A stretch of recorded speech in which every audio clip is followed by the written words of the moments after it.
নমস্কার, বাংলা সেরা গল্পে সবাইকে জানাই স্বাগত। শুরু করছি আজকের গল্প। পড়ে শোনাচ্ছি সুনীল গঙ্গোপাধ্যায়ের লেখা নারী গল্পটির শেষ পর্ব। সুজাতা লন্ডন থেকে ফিরে এসেছে বছর 3 আগে।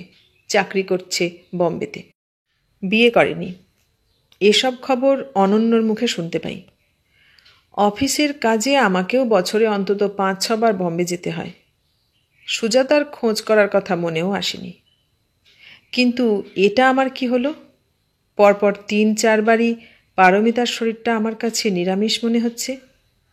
স্বামী স্ত্রীর সম্পর্কের মধ্যে প্রথম দিককার সেই উন্মাদনা খানিকটা মিইয়ে যায় ঠিকই, কিন্তু পারমিতার সঙ্গে শুয়ে বারবার সুজাতার কথা মনে আসছে কেন?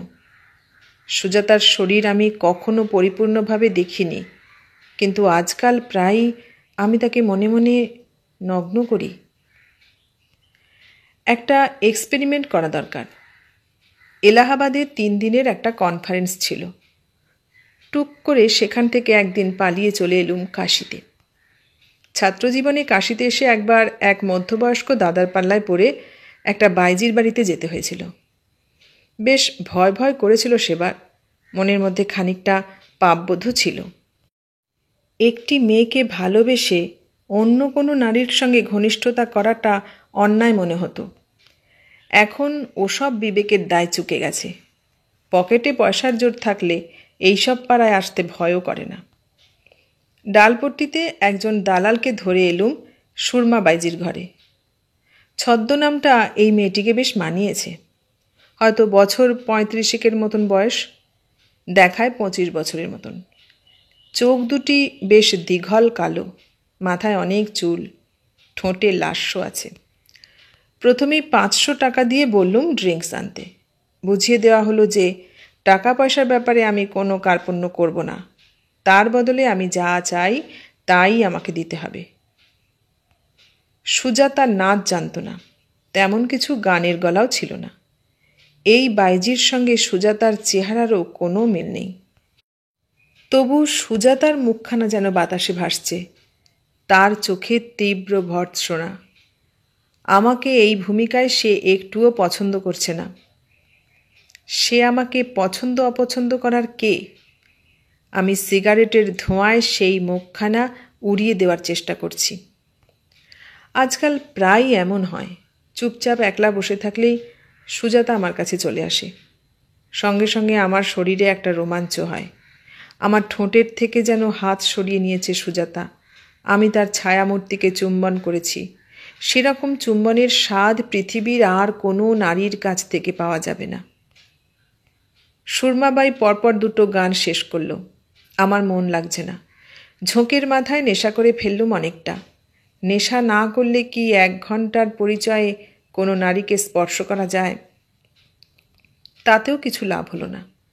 সুরমাবাইকে জড়িয়ে ধরে আমি সর্বক্ষণ আসলে সুজাতাকেই আদর করতে লাগলুম।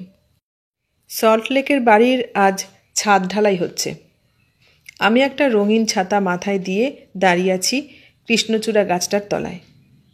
হঠাৎ একসময় আমার মনে হলো, আমি কেন এখানে দাঁড়িয়ে আছি? কি হবে এই বাড়ি তৈরি করে? আমার বুকটা অসম্ভব কষ্টে মুচড়ে মুচড়ে উঠছে। আমি সুজাতাকে পাইনি। এই জীবনে যেন আর কোনো কিছু পাওয়ারই মূল্য নেই। প্রথম 3-4 বছর এমন হয়নি। সুজাতাকে অনেকটা দূরে সরিয়ে রাখতে পেরেছিলাম। কিন্তু এখন প্রায় প্রতিদিনই সুজাতা আমার কাছে ফিরে আসে। সে আমাকে চরমভাবে হারিয়ে দিয়ে যেন আনন্দ পায়। পাশেই আর একটা বেশ বাড়ি তৈরি হচ্ছে। ইচ্ছে করলে আমিও এরকম বাড়ি তৈরি করতে পারতুম। সুজাতাদের এলগিন রোডের বাড়িটাও কিনে নেওয়া আমার পক্ষে অসাধ্য নয়। টাকা আমি কম রোজগার করিনি, এবং তার অনেকখানি আইন মাফিক টাকা, পারমিতার নামে। সত্যি সত্যি আলাদা একটা ব্যবসা চালিয়ে ভালো প্রফিট হচ্ছে। অফিসেও আমার সুনাম আছে। অনেকে বলে অনিশ রায় কাজ পাগল মানুষ। হ্যাঁ, অফিসের কাজে আমার কোনো খোঁজ নেই। সর্বক্ষণ আমি কাজে ডুবে থাকতে চাই। আমার ছেলে মেয়ে দুটি ভালো স্কুলে পড়ছে, ব্যবহারও চমৎকার। পারমিতার সঙ্গে আমার সম্পর্কে কোনো ফাটল ধরেনি। ওস্তাদ মজিদ খাঁ আর দুর্গাপুরে আসেননি। পারমিতার কাছে সেই 3টি দিন শুধু এখন মধুর স্মৃতি। আর কোনো একটা কনফারেন্সে ওস্তাদজি পারমিতাকে দেখে স্টেজ থেকে হাত নেড়েছিলেন, ব্যাস ওই পর্যন্ত।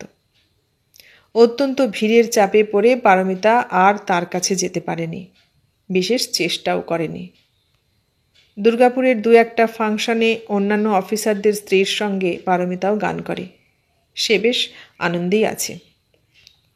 পারমিতাকে আমি ভালোবাসি। পারমিতা আমাকে সুন্দর সাহচর্য দেয়, তার শরীরেও বেশ উত্তাপ আছে। আমি সুজাতার খোঁজ করি না, এর মধ্যে একবারও তার সঙ্গে দেখা করার চেষ্টা করিনি।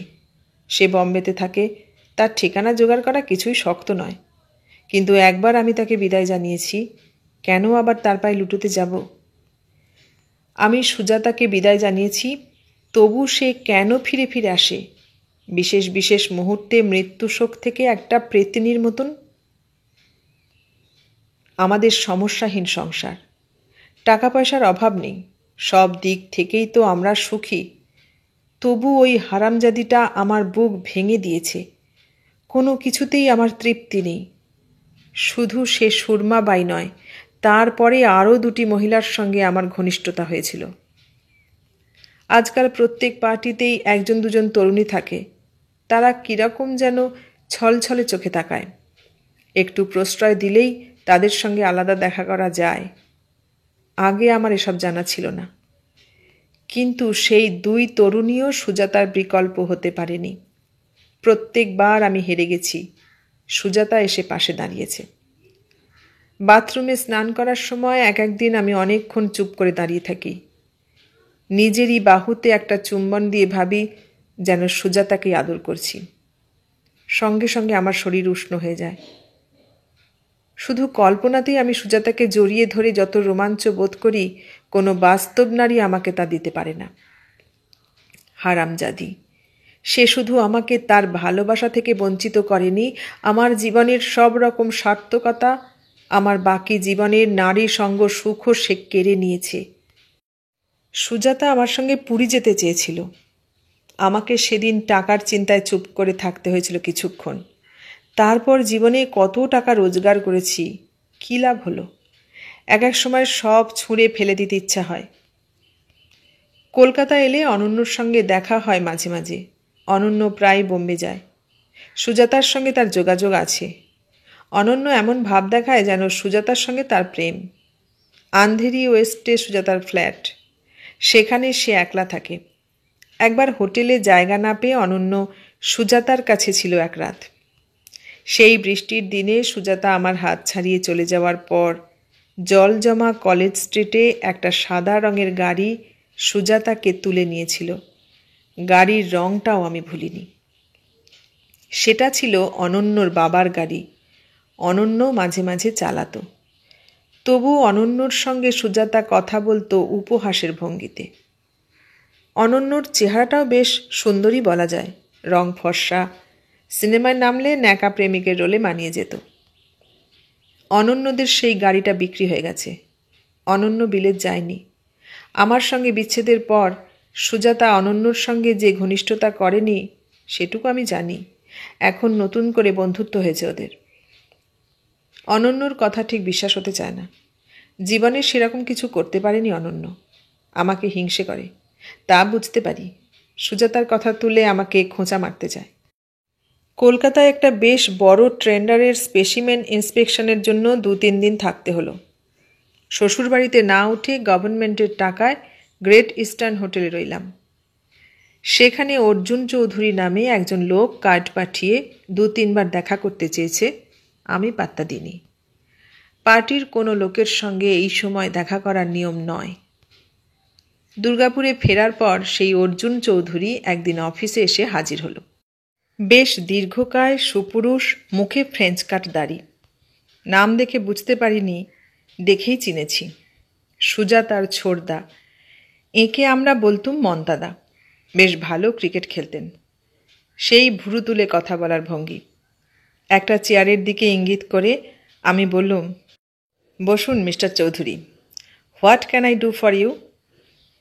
মুখে একটা জ্বলন্ত পাইপ। আর কোনো কোম্পানির লোক আমার ঘরে পাইপ মুখে দিয়ে কথা বলার সাহস পায় না। অন্যদের মুখে একটা তেলতেলে হাসি লেগে থাকে। মনদাদা এমনভাবে আমার দিকে তাকালেন যেন তিনি আমাকেই দয়া করতে এসেছেন। আমার কাছে উনি কিছু সুযোগ সুবিধে চাইতে এসেছেন ঠিকই, কিন্তু প্রথমেই সে কথা তুললেন না। পুরনো বনেদিয়ানা ভাঙবে, তবু মচকাবে না। মিনিট 10 ধরে আমার সঙ্গে কাজের কথা বলে গেলেন। আমার পুরোপুরি সরকারি ব্যবহার দেখে মনদাদা একসময় বললেন, এক্সকিউজ মি, একটা ব্যক্তিগত প্রশ্ন করছি। আপনি অনিশ রায়, মানে তুমি কি সুজাতার বন্ধু, সেই অনিশ? হ্যাঁ কিংবা না কিছুই না বলে আমি শুধু একটু হাসলুম। মনদাদা বললেন, তোমাকে আমাদের বাড়িতে কয়েকবার দেখেছি। একবার আমাকে ক্যারাম খেলে হারিয়ে দিয়েছিলে, মনে আছে? আমি সুজাতার ছোটদা। অর্থাৎ মনদাদার ভাবখানা এমন, আমি সুজাতার ছোটদা, এবার তুমি বুঝে নাও আমাকে কতখানি সাহায্য করবে, সব দায়িত্ব তোমার। আমি তবুও কোনো মন্তব্য করলুম না।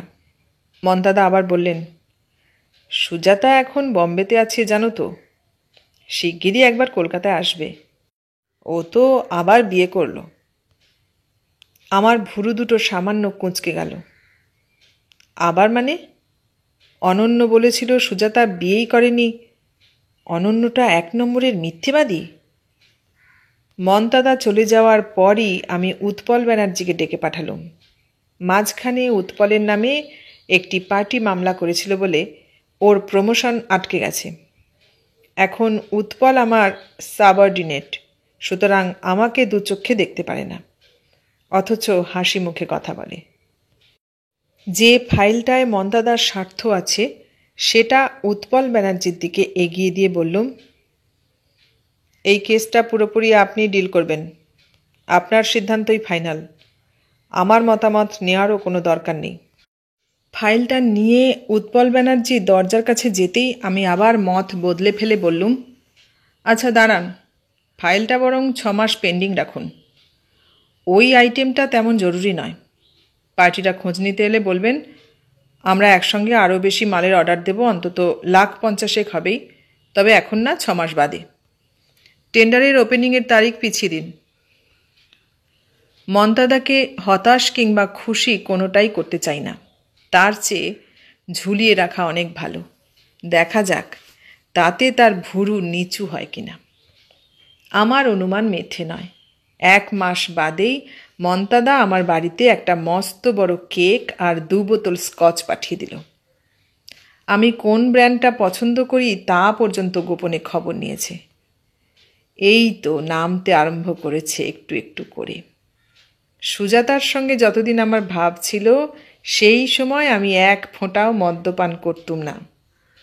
পারমিতা ছেলেমেয়েদের নিয়ে একটা জন্মদিনের নেমন্তন্ন খেতে গেছে।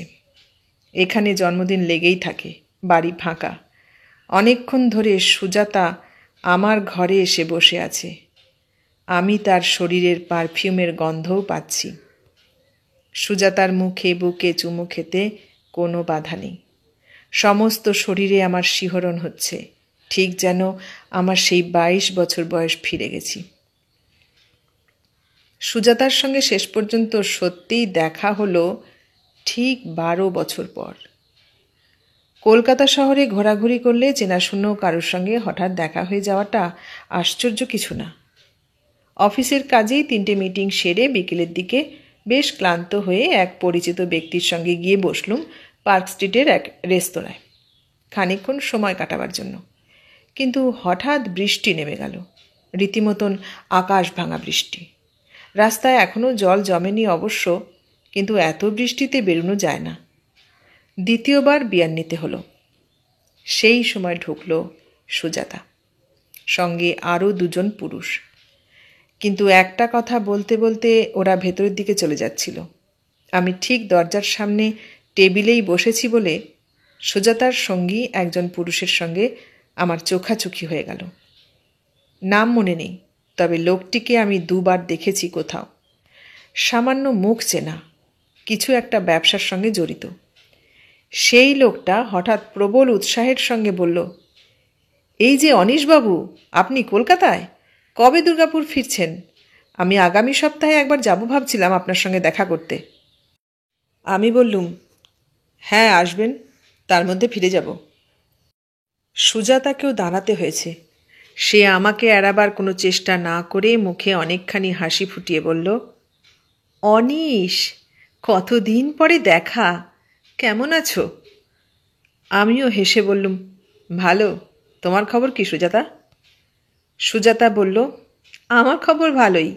ছোটদার মুখে শুনছিলুম তুমি দুর্গাপুরেই থাকো। এরপর আরও 2-4টি সামান্য টুকিটাকি কথাবার্তা। তারপর সুজাতা ও তার সঙ্গীরা চলে গেল একটা ভেতরের টেবিলে। মানুষ কত মিথ্যে কথাই বলে। সুজাতার জন্য আমি সর্বক্ষণ জ্বলছি। আজ সকালেও অনেকক্ষণ চিন্তা করেছি তার কথা, অথচ তাকে সচক্ষে দেখবার পর মামুলিভাবে বললুম ভালো। এক বৃষ্টির দিনে সুজাতা আমাকে ছেড়ে চলে গিয়েছিল, আর এক বৃষ্টির দিনে তার সঙ্গে আবার দেখা। আমি আর অপেক্ষা না করে সেই বৃষ্টির মধ্যে বেরিয়ে পড়লুম। সুজাতা অন্য এক টেবিলে অন্য লোকদের সঙ্গে বসে আছে, এটা আমার সহ্য হচ্ছে না। আমি সামান্য ইচ্ছে প্রকাশ করলেই সেই টেবিলের লোকেরা আমাকে খাতির করে ডেকে নিয়ে যেত। কিন্তু সুজাতার সঙ্গে কথা বলার কোনো আগ্রহ তো আমার নেই। আমি যখন একা থাকি তখনই সুজাতাকে খুব নিবিড় করে পাই। অন্য সময় আমি পারমিতার স্বামী। আমি একজন ব্যস্ত মানুষ, অনেকের চোখে আমার বেশ গুরুত্ব আছে। সুজাতা কলকাতা এলো কেন? এক শহরে আমার আর সুজাতার একসঙ্গে থাকা সম্ভব নয়। আজই দুর্গাপুরে ফিরে যেতে হবে। সুজাতা আমার কেউ না। অনন্যর সঙ্গে দেখা হতেই সে প্রায় বিনা ভূমিকায় 10,000 টাকার ধার চাইল। আমি চোখের একটাও পাতা না কাঁপিয়ে ব্রিফকেস খুলে ক্যাশ 5,000 টাকার নোট তুলে দিলুম ওর হাতে। কেন সে চাইছে সে সম্পর্কে আমার কোনো আগ্রহ নেই। 10,000ই দিতে পারতুম, সঙ্গেই ছিল, কিন্তু ওইটুকু অপমান না করলে চলে না। জানি অনন্য ও টাকা কোনো দিন ফেরত দেবে না, আমিও আশা করি না। তাছাড়া যারা ধার চায় তারা একটু বাড়িয়েই চায়। আমাদের কলেজ জীবনে অনন্য ওর বাবার গাড়ি হাঁকিয়ে বেড়াতো। টাকা ওরা তো 2 হাতে। সাধারণ মধ্যবিত্ত ঘরের ছেলে বলে আমার প্রতি ওর একটা অবজ্ঞার ভাব ছিল। অনন্যকে টাকা ধার দিয়ে আমার মেজাজটা বেশ প্রসন্নই হলো। অনন্যর কাঁধ চাপড়ে বললুম, চল গ্র্যান্ড হোটেলে আজ ডিনার খাই, অনেক দিন আড্ডা মারা হয়নি। যারা একসময় আমাকে গরিব বলে জানতো তাদের সামনে বড়লোকি দেখাতে না পারলে আর টাকা রোজগার করে লাভ কি? অনন্য যে সুজাতার ব্যাপারে আমাকে মিথ্যে কথা বলেছিল সেজন্য আমি কিছু মনে করিনি। ও তো কোনো না কোনো দিক থেকে জিতবার চেষ্টাই করবে। খানিকটা মদ পেটে পড়তেই অনন্যর মুখ থেকে আসল গল্পটা বেরিয়ে এলো। লন্ডনে সুজাতা একজন ইংরেজকে বিয়ে করেছিল। 1 বছরের মধ্যে সেপারেশন হয়ে যায়। তারপর বম্বেতে সুজাতাকে বিয়ে করবার জন্য 3 জন লোক খুব ক্ষেপে উঠেছিল। তাদের মধ্যে একজন খুবই বিদগ্ধ মারাঠি। শেষ পর্যন্ত অবশ্য সুজাতা একজন বাঙালিকেই বিয়ে করেছে 2 বছর আগে, কিন্তু সেই বিয়েটাও খুব সার্থক হয়নি। অনন্যর ধারণা ও যদি আগেই একটা বাজে বিয়ে না করে ফেলতো তাহলে নির্ঘাত সুজাতা ওরই ঘরণী হতো। বিবাহিত জীবনে সুখ পায়নি সুজাতা, তা জেনে আমার মনটা খারাপ হয়ে গেল। সুজাতার মতন মেয়ের একটা সুন্দর জীবন প্রাপ্য ছিল। আমার সঙ্গে যদি দৈবাত বিয়ে হতো সুজাতার, তাহলেও কি সে সুখী হতো? সুজাতা আমার স্ত্রী হলে ঘুষ নিতাম না, বড়লোক হতুম না। আমি একজন আদর্শবাদী মধ্যবিত্ত কিছুটা তিক্ত মানুষ হয়ে জীবনটা কাটিয়ে দিতুম। সে জীবন কি সুজাতারও কাম্য হতো? সুজাতার দ্বিতীয় স্বামী ওর ছোটদা মন্তাদার সঙ্গে পার্টনারশিপে ব্যবসা করে বড়লোক হওয়ার চেষ্টা করছে। আর ওদের আমারই কাছে আসতে হবে কেন? এটা আমার মোটেই পছন্দ নয়। ওদের কোনো ব্যাপারে আমি মাথা ঘামাতে চাই না, আমি প্রতিশোধ নিতে চাই না। আবার আমি ইচ্ছে করলেই একটা বড় অর্ডার পাইয়ে ওদের ব্যবসাটা দাঁড় করিয়ে দিতে পারি। সুজাতা যেন তার স্বামী কিংবা ছোটদার হয়ে আমার কাছে কোনোদিন অনুরোধ করতে না আসে। সুজাতার অতখানি অধঃপতন কিছুতেই আমি সহ্য করতে পারবো না। 1 বছর আগেও মনে হয়েছিল রক্তমাংসের সুজাতার সঙ্গে আমার আর কখনো দেখা হবে না। পার্ক স্ট্রিটের রেস্তোরাঁয় সুজাতার সঙ্গে দেখা হওয়ার দিন 10 বাদে আমার সংযমের বাঁধ ভেঙে গেল। বিনা কারণে দুর্গাপুরে অফিস করতে করতে হঠাৎ বেরিয়ে এসে পারমিতাকে লোক মারফত খবর পাঠিয়ে আমি চলে এলাম স্টেশনে। কলকাতায় পৌঁছেই ট্যাক্সি নিয়ে সোজা এলগিন রোডে সুজাতাদের বাড়ি। মন্তাদা যে আমাকে আকস্মিকভাবে দেখেও দারুণ খুশির ভাব দেখাবেন তা আমি জানতুম। রীতিমতো হইচই করতে লাগলেন। সুজাতাকে ডাকলেন, বরদাকে ডাকলেন। আমি এ বাড়িতে গণ্যমান্য অতিথি। একসময় আমি এই বাড়িতে যখন আসতুম একমাত্র সুজাতা ছাড়া অন্য কেউ বিশেষ পাত্তাই দিত না। আমার চেয়ে অনন্য গৌতমদের বেশি খাতির ছিল, কারণ ওদের বাবারা ছিলেন কলকাতায় কেষ্টবিষ্টু ধরনের। এখন আমার বেয়াদপি করারও অধিকার আছে। আমাকে একতলার ঘরে বসিয়ে চাটা খাওয়ানো হচ্ছিল। হঠাৎ উঠে দাঁড়িয়ে সুজাতার দিকে তাকিয়ে বললুম, চলো তোমার ঘরে যাই, তোমার সঙ্গে আমার বিশেষ কথা আছে। অর্থাৎ অন্যদের সঙ্গে আজেবাজে কথা বলতে আমার ইচ্ছে করছে না। আমার পকেটে কলম, একখানা সইতেই মন্তাদা আর সুজাতার স্বামীর ব্যবসা দাঁড়িয়ে যেতে পারে। আমি এ বাড়িতে নিজে থেকে এসেছি, তাতেই ওরা ধরে নিয়েছে যে অনেকখানি কাজ হয়ে গেছে। সুজাতার বরটি কোথায়? তাকে তো দেখছি না। তাকে দেখবার আগ্রহ আমার নেই। সুজাতা কিছু বলার আগেই আমি ওপরের সিঁড়ির দিকে পা বাড়ালুম। মন্তাদা আর বরদারা সামান্য আপত্তিও জানালো না, হাসি হাসি মুখে চেয়ে রইল। ওদের সামনে দিয়ে আমি কাঠের সিঁড়িতে ধপধপ শব্দ করতে করতে উঠে গেলুম ওপরে। ঘরখানা ঠিক আগের মতনই আছে। জানলার ধারে খাট পাতা, দরজার পাশটায় টেবিল ও চেয়ার। দুদিকের দেওয়াল জোড়া রঙকে প্রচুর বই। খুঁজলে ওর মধ্যে আমারও কিছু বই পাওয়া যাবে হয়তো। সুজাতার কাছ থেকে শেষ পর্যন্ত বইগুলো ফেরত নেওয়া হয়নি। দরজাটা বন্ধ করে দিলেই বা ক্ষতি কি? একটা পাল্লা শুধু ভেজানো রইল। আমরা দুজনেই চুপ করে রইলুম বেশ কিছুক্ষণ। ঠিক কোনো কথাও তো ভেবে আসিনি, শুধু সুজাতাকে খুব দেখতে ইচ্ছে করছিল। সুজাতার চেহারা অনেকটাই আগের মতন আছে। দুটি বিবাহের ছাপ পড়েনি। মেদহীন, উন্নত শরীর, চোখের দৃষ্টি পরিষ্কার। জীবনের কাছ থেকে এই নারীর অনেক কিছু প্রাপ্য ছিল। একটু পরে সুজাতা জিজ্ঞেস করল, তুমি কি অনেক বদলে গেছো অনিশ? আমি জোর দিয়ে বললুম, নিশ্চয়ই। আগে আমি একটা বোকা ইডিয়েট ছিলুম। মুচকি হেসে সুজাতা বলল, এখন বুঝি অনেক বুদ্ধিমান হয়েছ? অবশ্য তোমার মুখ দেখলে মনে হয় বেশ প্র্যাকটিক্যাল হয়েছ ঠিকই। সুজাতা, তোমার মনে আছে ঠিক ওইখানে দাঁড়িয়ে 1 যুগ আগে তুমি আমার মুখে হাত চাপা দিয়ে বলেছিলে, এখন নয়, এখনও সময় হয়নি? অনিশ, সেই সামান্য কথা তোমার এতদিনেও মনে আছে? মনে থাকবে না? সেটা সামান্য কথা। সেই থেকে তুমি আমাকে বন্দি করে রেখেছ। তার মানে? আমি সুজাতার চোখের দিকে এক দৃষ্টিতে তাকিয়ে রইলুম। সুজাতা আমার এত কাছে, এখনও যেন ঠিক বিশ্বাস হচ্ছে না।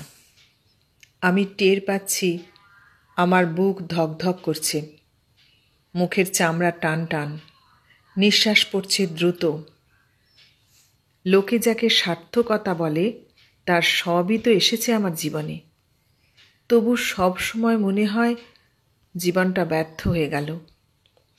12টা বছর এই মেয়েটা আমাকে একটা গভীর অতৃপ্তির মধ্যে রেখে দিয়েছিল। আবার কি আমরা সেই 12 বছর আগে ফিরে যেতে পারি? সুজাতা বলল, বসো অনিশ, কত কথা জমে আছে। তোমার সব খবর বলো, তোমার বাড়ির কথা বলো। আমি অস্থিরভাবে বললুম, আমার আর কিছু বলার নেই। এই ঘরে এসে শুধু একটাই কথা মনে পড়ছে, তুমি আমার মুখে হাত দিয়ে বলেছিলে এখনও সময় হয়নি। তুমি সময়ের কাছে আমাকে সত্যিই বন্দি করে রেখেছ। সুজাতা বলল, যা, তা কখনো হয়? মানুষের জীবনে ওরকম কত ছোটোখাটো ঘটনাই তো ঘটে। পৃথিবীর কোনো মেয়েকে আমি আর চুমু খেতে পারিনি। যা, এটা তুমি আমাকে বিশ্বাস করতে বলো? তুমি তো বললে তুমি আর বোকা নেই, তুমি সেন্টিমেন্টালও নাও, প্র্যাকটিক্যাল। বন্দি টন্দি আবার কি? মিথ্যে বলিনি সুজাতা। অন্য দু একটি মেয়েকে চুমু খেয়েছি ঠিকই, কিন্তু তুমি যেটাকে বাধা দিয়েছিলে, বলেছিলে সময় হয়নি, সেটা পাইনি বলে আর কোনো চুম্বনেই স্বাদ নেই, এরকম সত্যিই আমার মনে হয়। ওটা ছিল একটা কথার কথা, অল্প বয়সের লজ্জা, তার কি কোনো গুরুত্ব আছে? তুমি আমাকে কত অপমান করেছিলে অনিশ, আমি তো সেটা মনে রাখিনি। আমি তোমায় অপমান করেছি? কক্ষনো না। তুমিই বরং অদ্ভুতভাবে একদিন চলে গেলে, সেই বৃষ্টির দিন। আমি তোমার হাত ধরতে গেলে তুমি ঘৃণার সঙ্গে বলেছিলে, তুমি আমার সঙ্গে এসো না। মনে নেই? মনে থাকবে না? কিন্তু কেন ওরকম ব্যবহার করেছিলাম সেটা তুমিই জানো। আজও আমি সেই উত্তরটা খুঁজছি। থাক, ওসব কথা আর তুলে লাভ কি? দাঁড়িয়ে রইলে কেন? বসো অনিশ। না, বলো কেন সেদিন অমন ব্যবহার করেছিলে? এখন বললে ঠিক বোঝা যাবে না। এখন মনে হবে সবটাই ছেলে মানুষই, কিন্তু তখন সাংঘাতিক রাগ হয়েছিল। তুমি আমাকে পুরী নিয়ে যেতে চেয়েছিলে, এক হোটেলে। তুমিই যেতে চেয়েছিলে। আমি উটি যাওয়া ঠিক করে ফেলেছিলাম বন্ধুদের সঙ্গে, তুমিই বললে পুরীতে। হ্যাঁ, বলেছিলাম। তখন আমার কেই বা বয়স? যদি ঝোঁকের মাথায় বলেই থাকি, তুমি অমনি রাজি হবে? তুমি নিশ্চয়ই আমাকে খারাপ মেয়ে ভাবতে। এর মধ্যে খারাপের কি আছে? তুমি নিজে আমার সঙ্গে পুরী বেড়াতে যেতে চাইলে। এখন হয়তো কিছুই খারাপ মনে হবে না, সময় বদলে গেছে। এখন অনেক ছেলেমেয়েরা যায়, কিন্তু 12 বছর আগে আমাদের মতন রক্ষণশীল বাড়ি, তবু তুমি ভেবেছিলে বিয়ের আগেই আমার মতন মেয়েকে কোনো হোটেলে নিয়ে গিয়ে ফুর্তি করা যায়। আমার এমন অপমান লেগেছিল, সেই তুচ্ছ একটা পুরী যাওয়ার কথা নিয়ে তুমি আমার সঙ্গে যোগাযোগ বন্ধ করে দিলে। আমি তোমাকে খারাপ মেয়ে ভাববো কেন? আমার মনে হয়েছিল তুমি আমার চেয়েও সাহসী। আমি অন্যদের সঙ্গেও খোলামেলাভাবে মিশতুম, কিন্তু তুমি ছিলে আমার কাছে সবচেয়ে আপন অনিশ। কিন্তু তুমি যদি আমাকে সহজলভ্যা মনে করো, সেটা আমার কাছে অপমান নয়?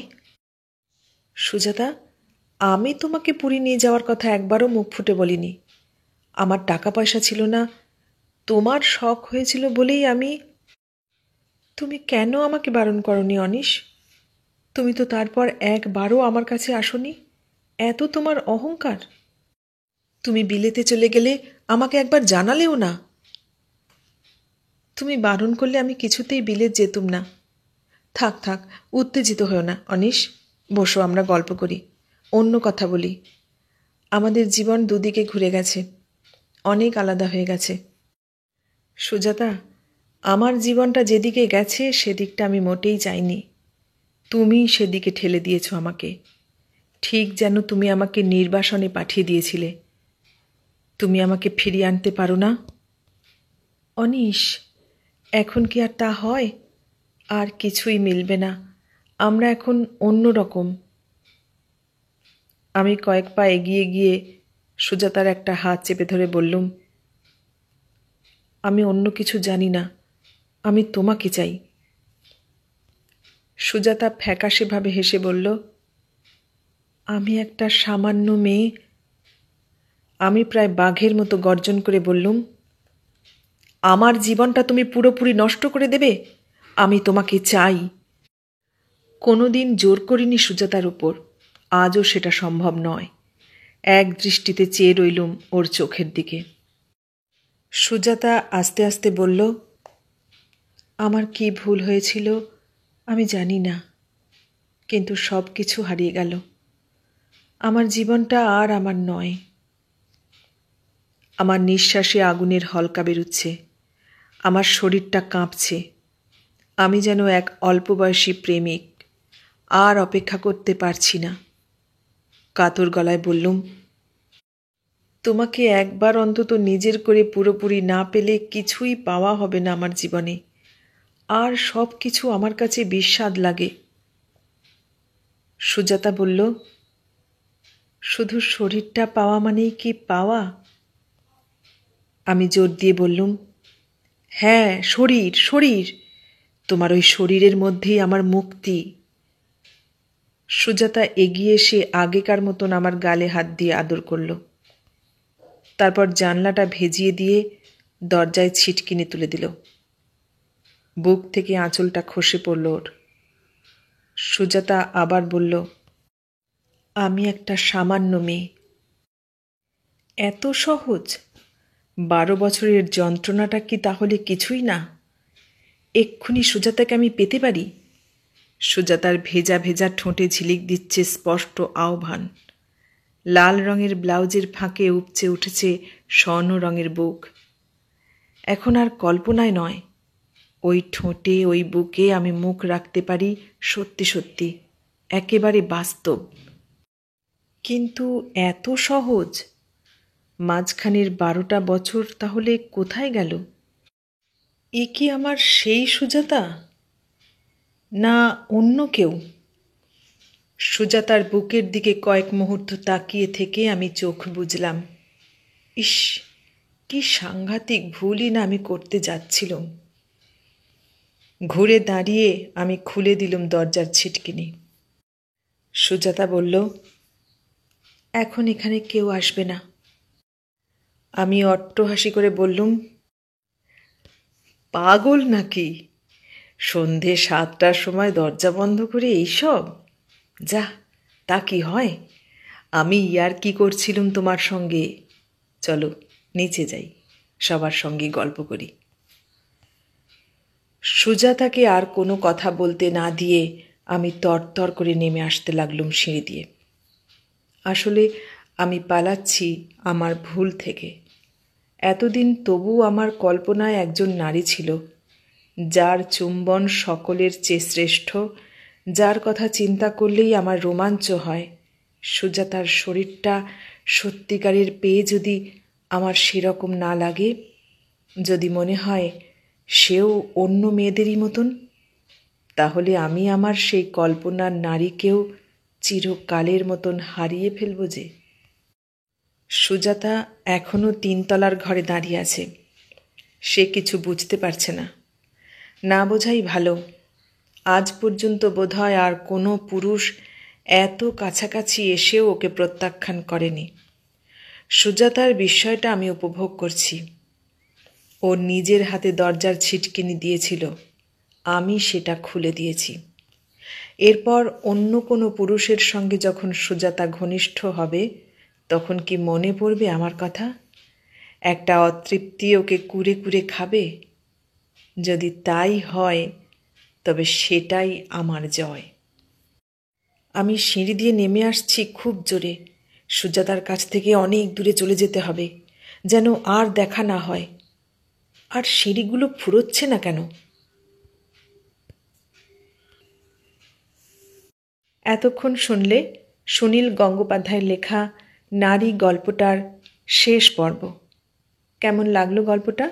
ভালো লাগলে লাইক, কমেন্ট, শেয়ার করো। আর নতুন বন্ধু হলে সাবস্ক্রাইব করার অনুরোধ রইল। সবাইকে অনেক ধন্যবাদ জানিয়ে আজ এখানেই শেষ করলাম।